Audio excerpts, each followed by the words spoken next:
Good morning, ladies and gentlemen. In today's video, I am going to be discussing last night's game between the Boston Celtics and the Golden State Warriors. This wasn't a game that I caught all of, so I wasn't going to make a video about it, but I realized that it's been quite a long time since I talked about the Celtics on the channel, so I thought that since they came away with a pretty big road win against a playoff team, this would be a good chance to give my thoughts on what their season has been like so far. I think that when discussing the Celtics year, you have to start with Jaylen Brown. Now, this isn't maybe the best game to really dive into Jaylen Brown after because he struggled a little bit, finished with 18 points and 10 rebounds, but really wasn't shooting efficiently throughout, was able to pad his stats a little bit by having a few really nice drives to the rim and nice finishes in the last couple minutes of the game, but throughout he really struggled to shoot the ball efficiently from the field. However, that has not been the case so far this season. Jaylen has been remarkably efficient scoring at all three levels of the offense, especially in the mid-range. He is shooting the mid-range jumper at a historically high rate so far this season, and that's the main reason why he's been able to take this huge jump on the offensive end of the floor. Now, that's probably not something that he's going to be able to keep up. It's a very significant career high for him, and you would expect some regression to the mean as the sample size continues to get larger. However, I don't think that Jaylen is necessarily going to fall off as a scorer.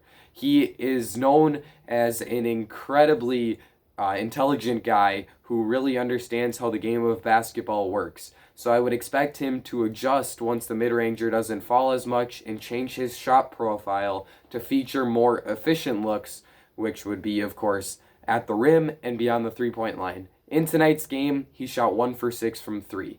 I think that it would probably benefit him to be taking more like 9 or 10 threes per game so that he's just able to have that more efficient shot profile, and that will really help his scoring to continue once his mid-range shot efficiency tones down.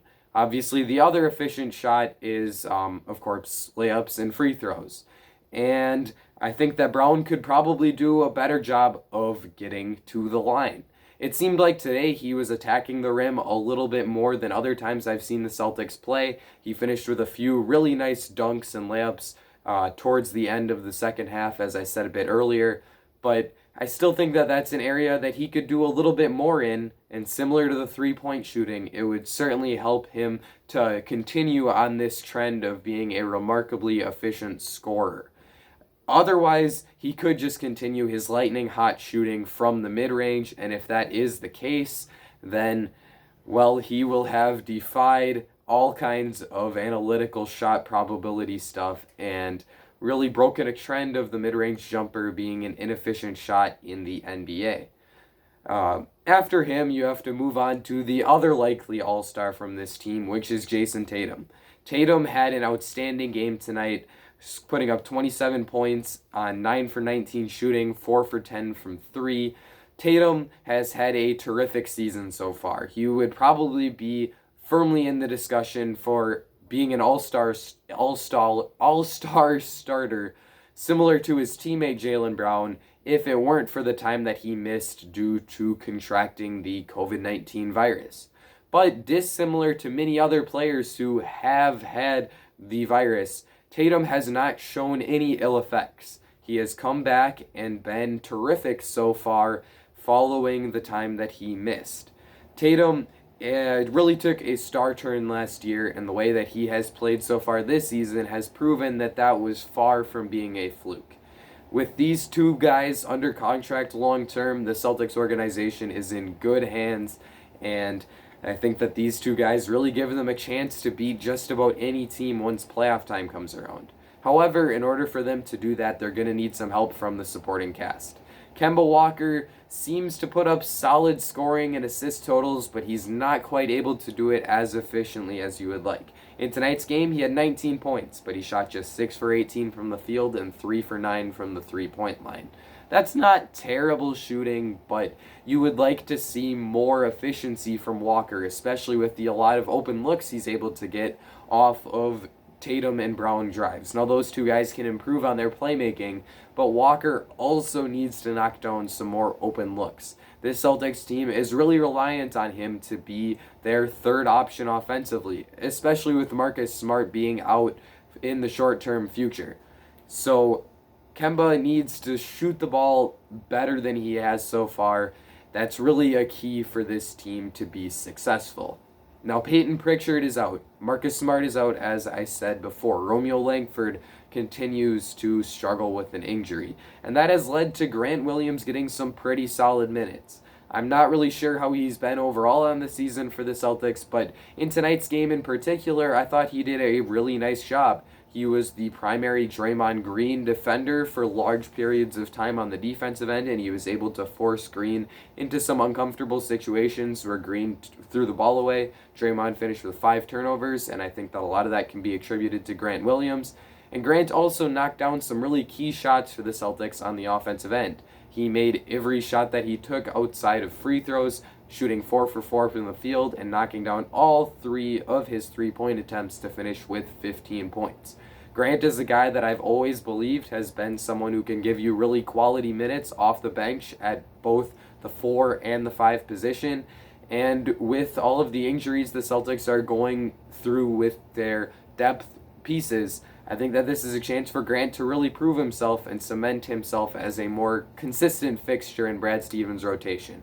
We've seen him get big minutes for periods in the past, but he hasn't really proven himself to be worthy of a true rotation spot long term. So more games like this will certainly help Grant's case. Moving on a little bit to the Warriors, Steph Curry was outstanding in tonight's game, and he almost brought this game back for the Warriors. They really struggled in the minutes in the first half in which he rested. The first half of the second quarter was a prime chance for the Celtics to go on a run, and they took advantage of it as Steph rested. Overall, when he was in the game, he finished with 38 points, 11 rebounds, and 8 assists on 12 for 21 shooting, 7 for 14 from 3-point line. Steph has been absolutely terrific to start off this season. He is right in the discussion for being an all-star starter for the Western Conference at the guard position with players like Paul George, Damian Lillard, and Luka Doncic. And in my personal opinion, he should be one of those two one of the recipients of one of those two spots, as he has been terrific, and nights like these are really the only reason why this Warriors team has been able to stay firmly in the playoff picture so far this year. He kept the Warriors in the game. He made multiple huge shots in the fourth quarter that was able to keep it close, and he made a few fantastic moves at the rim in which he was able to finish some really difficult layups. That's an area of Steph's game where he's always been a little hesitant, and it feels like watching the Warriors this year, he has added a few more moves to his bag of tricks, and it has allowed him to be a more crafty finisher at the rim, which is super valuable for Steph and an area that he can use to his advantage. Getting to the line 7 times in a game is not always the end result for Curry, so it was good to see him attack the rim this much in this game. However, he's going to need some more help, especially from the guys who should be the secondary options on this team, and Andrew Wiggins and Kelly Oubre.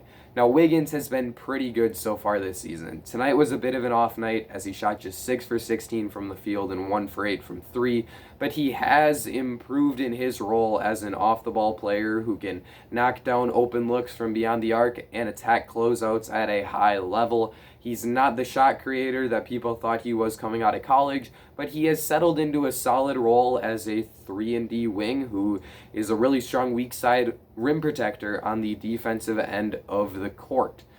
However, the other guy, the other piece of this Warriors wing tandem with Wiggins and Oubre in Kelly Oubre has really struggled so far this season. It appears that he has also lost Steve Kerr's trust, as tonight he was not in the closing lineup for the Warriors. In his place instead were Juan Toscano-Anderson and Kent Bazemore. Now those two guys had pretty good games. Bazemore finished right around double digits in scoring and was a plus defender. Toscano-Anderson made some huge plays defensively, including a chase down block, and made a lot of pretty key shots for this Warriors team. He actually finished with 16 points on 6 for 9 shooting and knocked down all 3 of his threes, was the second leading scorer for the Warriors. So great game from Toscano Anderson. But Oubre is probably a piece that this Warriors team could look to move on from as some salary filler in a trade. That's probably not what they envisioned from Kelly when they gave up a first round pick, even if it was well protected for him. But that appears to be the route that they're going to have to go in, because he just really struggles with the mental aspect of the game of basketball from what I have seen so far. Overall, though, there's not too much to panic about here from the Warriors. They were missing their 2 best centers, and that forced them to go small. Hopefully, Kevon Looney's injury isn't serious. I think James Wiseman is supposed to be back in a couple weeks. And from there, I think that there's a pretty strong chance that this Warriors team stays right in the race for the 5th, 6th, 7th-ish seed in the Western Conference. In the Celtics case, I liked what I saw from them today. Once Smart gets healthy and Pritchard gets healthy and some of their other rotational guys start to play a bit better, Kemba is still coming off of that injury. I think that they will probably cement themselves as one of the top 3 or 4 teams in the Eastern Conference, right up there with teams like Brooklyn, Philadelphia, and Milwaukee. So that's kind of my thoughts on tonight's game. Let me know what you saw and what stood out to you in this matchup. Leave a like and subscribe if you enjoyed this video. That's going to be it for me, ladies and gentlemen. I will see you all again very soon.